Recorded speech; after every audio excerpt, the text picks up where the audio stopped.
Mr. Sims. Yes. You don't wear contact lenses, do you? No, sir. With your untrammeled sight, whom did you see? Well, I saw something. But I couldn't say who. All right, what was the something you saw? I couldn't say. You couldn't say or you wouldn't say? No, I just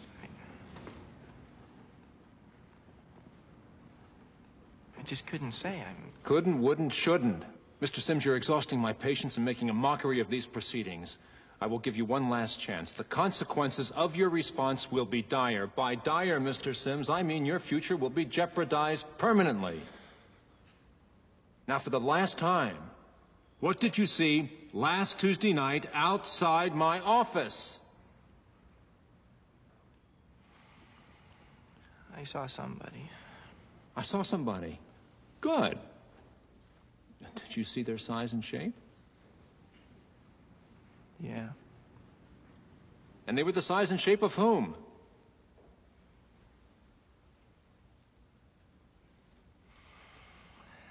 They were the size and shape of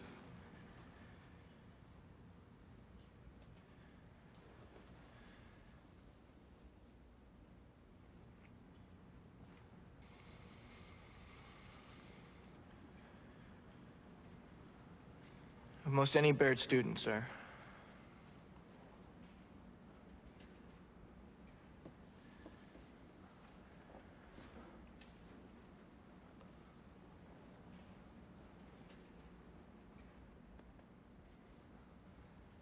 I am left with no real witness. Mr. Willis's testimony is not only vague, it is unsubstantiated. The substance I was looking for, Mr. Sims, was to come from you. I'm sorry. I'm sorry too, Mr. Sims. Because you know what I'm going to do inasmuch as I can't punish Mr. Havemeyer, Mr. Potter, or Mr. Jameson. And I won't punish Mr. Willis. He's the only party to this incident who is still worthy of calling himself a Baird man. I'm going to recommend to the disciplinary committee that you be expelled. Mr. Sims, you are a cover-up artist and you are a liar. But not a snitch. Excuse me? No, I don't think I will. Mr. Slade. This is such a crock of shit. Please watch your language, Mr. Slade. You are in the Baird School, not a barracks. Mr. Sims, I will give you one final opportunity to speak up. Mr. Sims doesn't want it. He doesn't need to be labeled still worthy of being a Baird man. What the hell is that? What is your motto here? Boys, inform on your classmates, save your hide. Anything short of that, we're gonna burn you at the stake? Well, gentlemen, when the shit hits the fan, some guys run and some guys stay. Here's Charlie facing the fire, and there's George hiding in Big Daddy's pocket. And what are you doing? You're gonna reward George and destroy Charlie.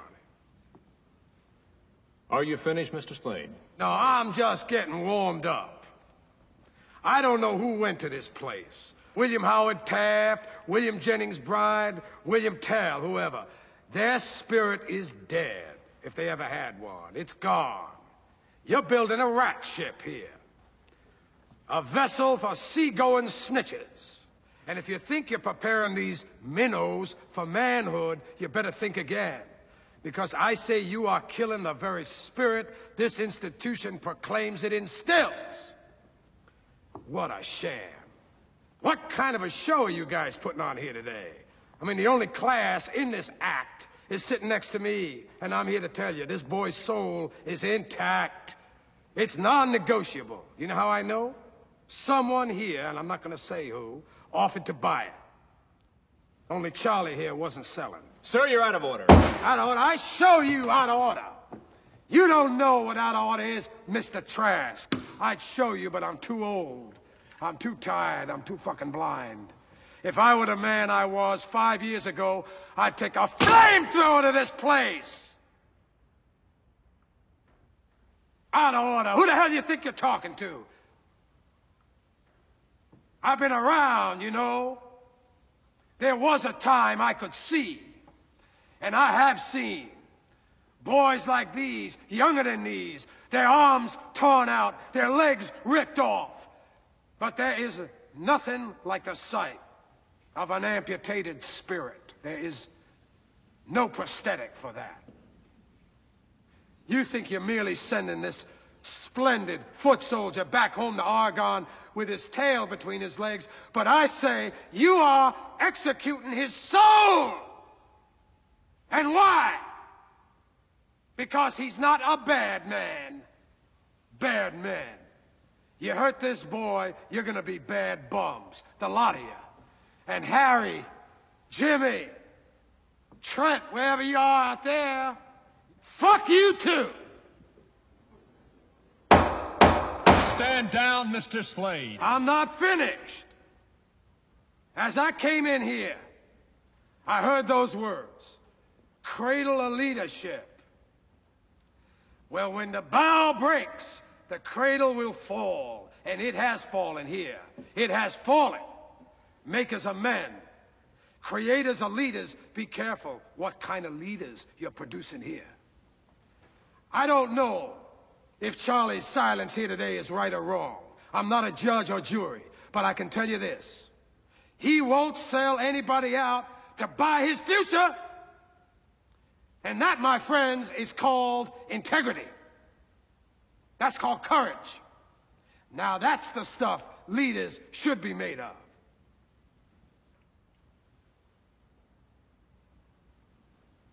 Now I have come to the crossroads in my life. I always knew what the right path was.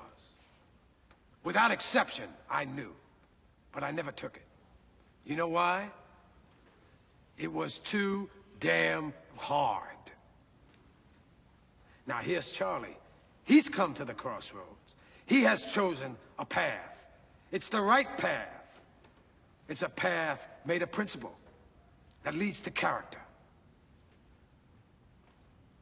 Let him continue on his journey. You hold this boy's future in your hands, committee. It's a valuable future. Believe me, don't destroy it, protect it. Embrace it. It's gonna make you proud one day, I promise you.